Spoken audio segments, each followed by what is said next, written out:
The first giant did not roar. It listened. Satellites caught it standing in the Atlantic, half its body hidden beneath the clouds, head tilted like it was waiting for something to speak back. Then it stepped forward, and 99% of humanity vanished in 7 minutes. Cities didn't collapse. They were erased. Skyscrapers snapped like dry twigs beneath feet the size of stadiums. Shockwaves rippled across continents. Tsunamis swallowed coastlines before emergency alerts even finished loading. Every military response failed. Missiles shattered harmlessly against translucent skin. Lasers bent. Nuclear strikes didn't even slow them. And then more arrived. Not dozens, millions. They fell from the sky like judgment. Colossal figures tearing through clouds, cratering continents, turning Earth into a graveyard. Humanity learned very quickly. These weren't invaders. They were searching. The survivors hid underground. Subway systems, mining tunnels, collapsed bunkers, ancient salt caverns. They stopped using radios, stopped using lights, stopped using names because the giants could hear things humans didn't understand. Heartbeats, electrical flow, fear. If a settlement grew too large, too alive, it was found and erased. So humanity fractured into cells, small, silent, invisible. That's how Jax Calder survived. Jax had been a structural engineer before the fall. His job was to notice stress points before buildings collapsed. Now he noticed something else: patterns.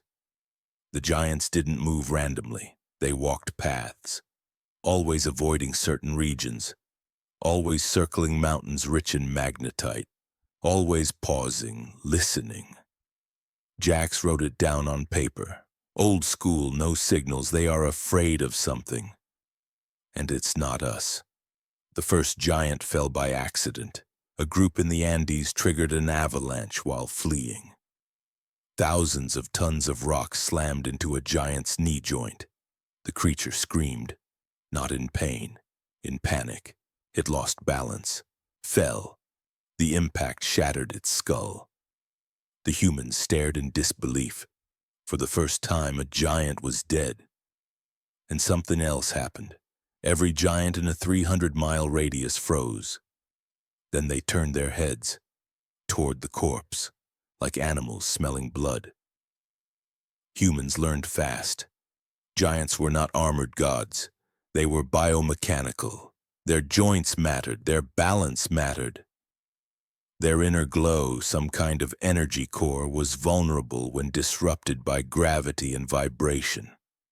Humans couldn't fight one-on-one, but humans never had. They used resonance traps, terrain collapses, sound cancellation zones, swarm tactics with dozens of small teams. A single giant took hundreds of humans working together, but they could fall. And once that secret spread, the giants stopped advancing. They started watching. One night, every surviving human heard it. Not through ears, through bone. A pressure inside the skull forming words that didn't belong to any language. You were not meant to wake.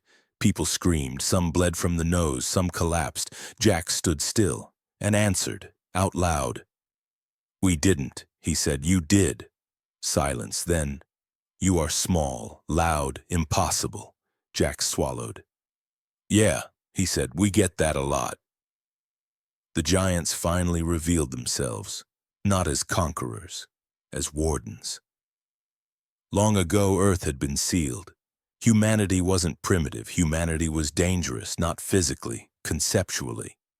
Humans adapted too fast, changed environments, broke limits, reshaped worlds. The universe classified humanity as a potential singularity species. Earth was a containment zone.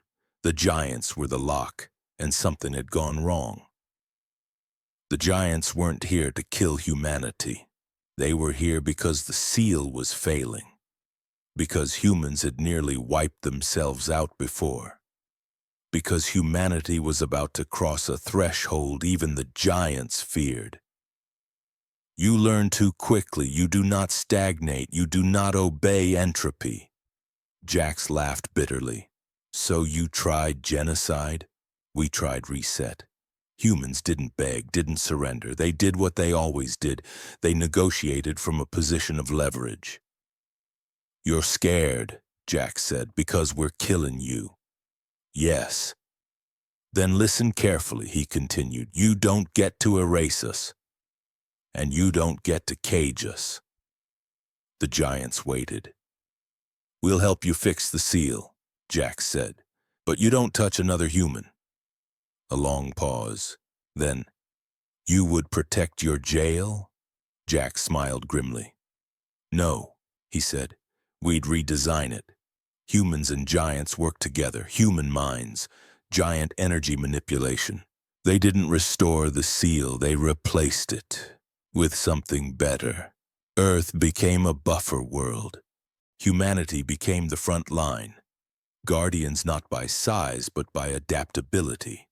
When the giants finally left, only a few remained, not as wardens, as allies.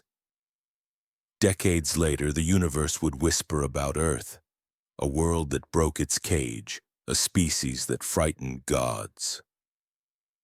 A species the giants still watched, not to control, but to learn from. Because when the universe sent monsters to end humanity, humanity didn't just survive, they became the reason nothing worse ever tried again.